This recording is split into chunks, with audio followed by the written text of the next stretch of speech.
the words of my mouth and the meditations of all our hearts be acceptable unto you, O God, our rock and our Redeemer. Amen.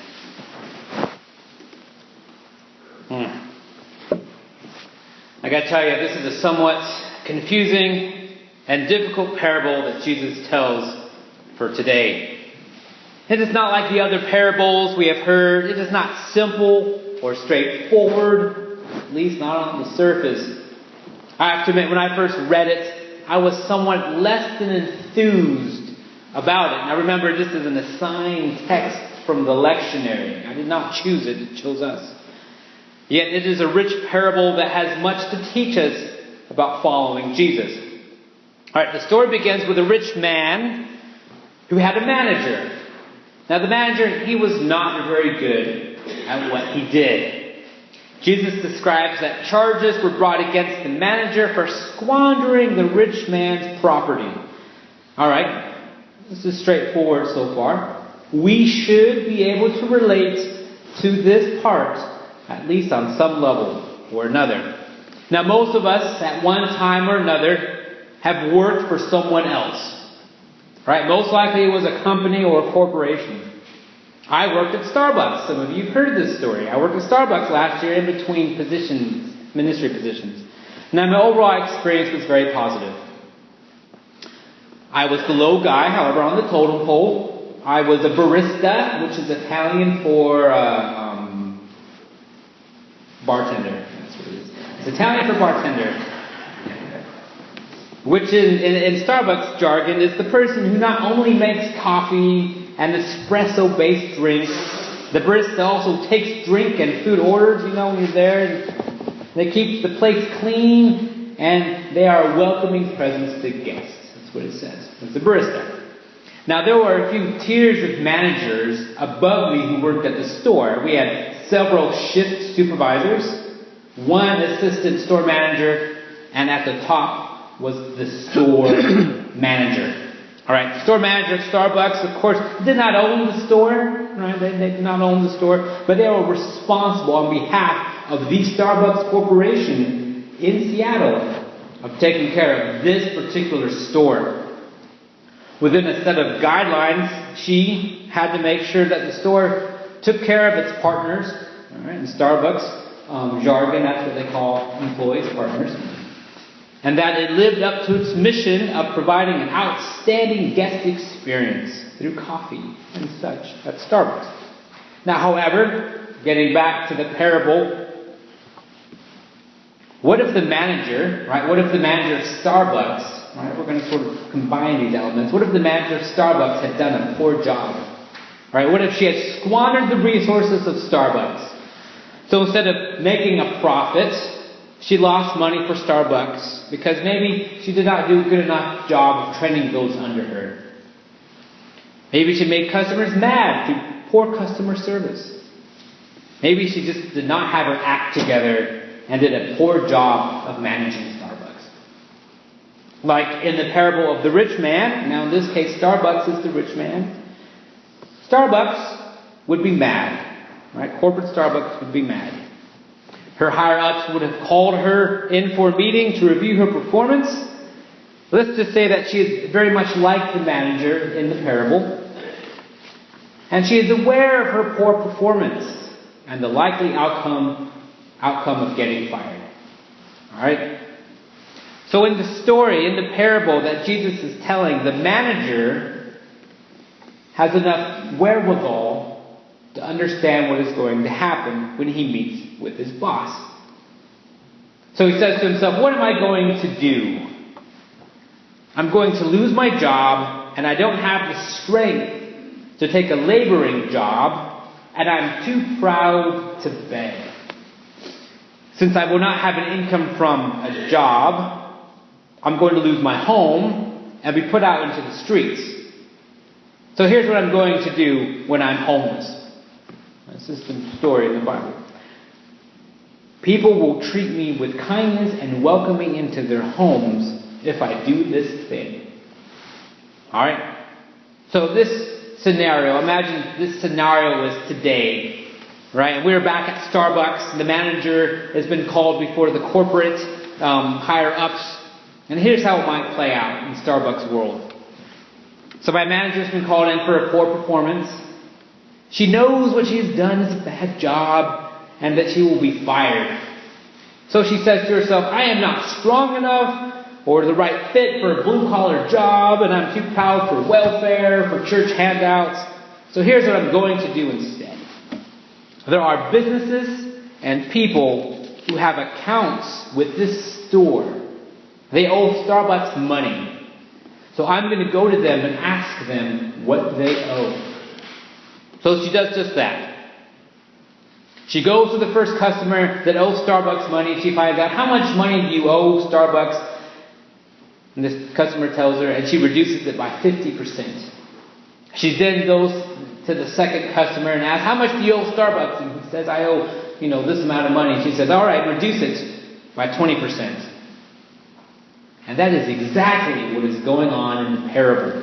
The manager reduces the debt of the first debtor by 50%. Instead of money, this guy owes jugs of olive oil.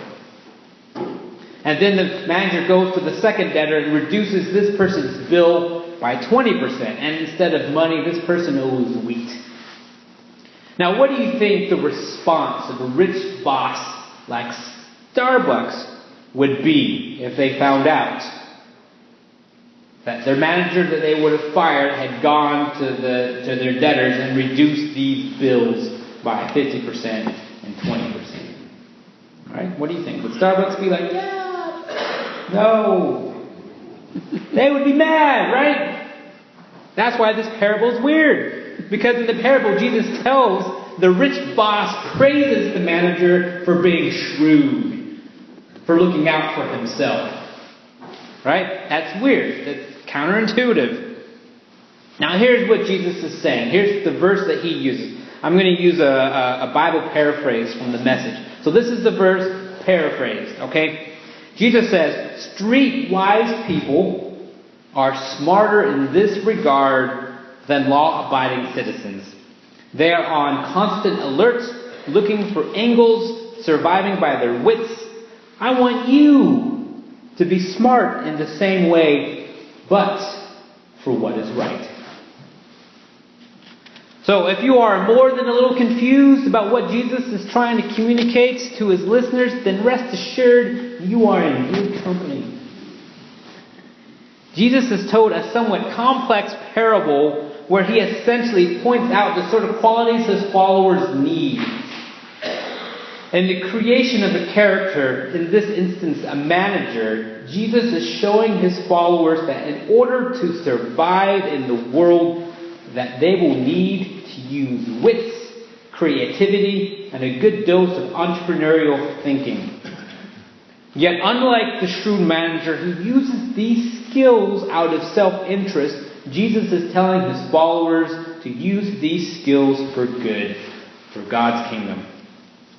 Jesus then goes on in the passage, and he ends with this verse. No slave can serve two masters, for a slave will either hate one and love the other, or to be devoted to one and despise the other. You cannot serve God and wealth. Alright, so is this passage about money? Or is it about the sort of skills Jesus' followers will need in order to survive in the world? You know, the skills that the shrewd manager had. Wits, creativity, entrepreneurial thinking. Yet, Jesus is right, however. We cannot serve two masters, God or wealth. So in spite of its confusing nature, this parable, here's how I think this passage makes perfect sense for the 21st century. It is still true that we cannot have two masters, God or wealth. Yet even in the time of Jesus, there were only a few people who could be fully dedicated with their lives to God without regard to other masters. Pretty much just the temple priests, right? Because there are competing masters besides wealth. Think about it. In Jesus' time, there was the master, the Roman Empire, for instance, work, family, and others. In our time, there are competing masters as well. competing masters to God, besides wealth. All right, there's country, there's work, there's family, and others. Okay, Jesus, I get it. We need to only serve God. But we still need the regular, everyday pieces of society and culture and country and economy to live and to function. Right? If all of us gave up our lives and were monks and nuns, who would feed us? Yet Jesus and the Ten Commandments have made it clear that only God is whom we should serve. Now, does that mean in order to be a good Christian, we should drop everything like money and the government and family and work? Some of you were like, oh, yeah, no. Should we drop everything and serve God through priestly lives? Should we be monks and nuns? No one wants to be a celibate monk or nun, I see.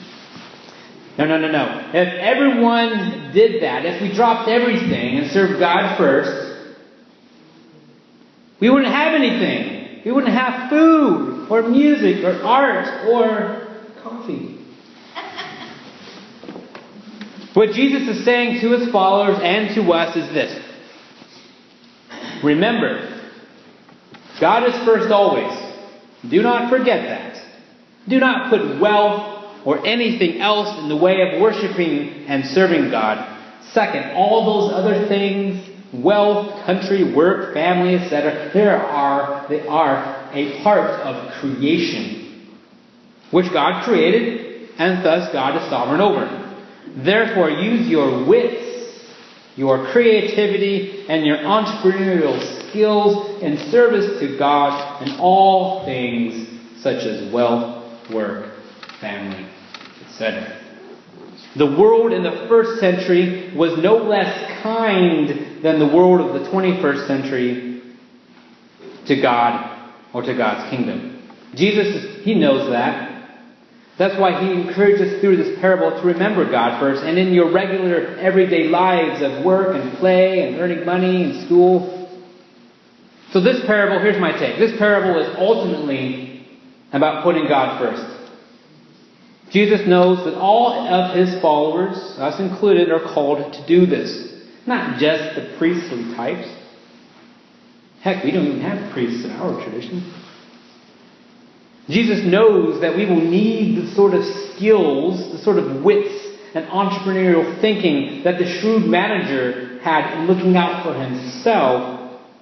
But instead of service to ourselves, Jesus is asking us to use those skills in service to one another and to God.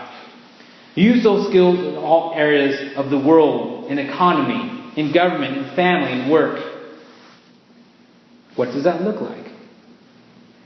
Jesus is asking us to live a life that reflects back to the world the person of Jesus. Sometimes we have to be creative or witty or entrepreneurial, for example, like the shrewd manager, but not in service for selfish means, but service to God, and service to God first. So, be creative Christians in the workplace. Be witty Christians in service to one another. Be entrepreneurial with the gospel. Be creative Christian bosses and supervisors. Be compassionate Christians in the home or at school. Be that witness that makes others take notice. Do all things out of love as Christ has shown us. And sometimes be shrewd, like the manager in the parable, but only in service to God. Amen.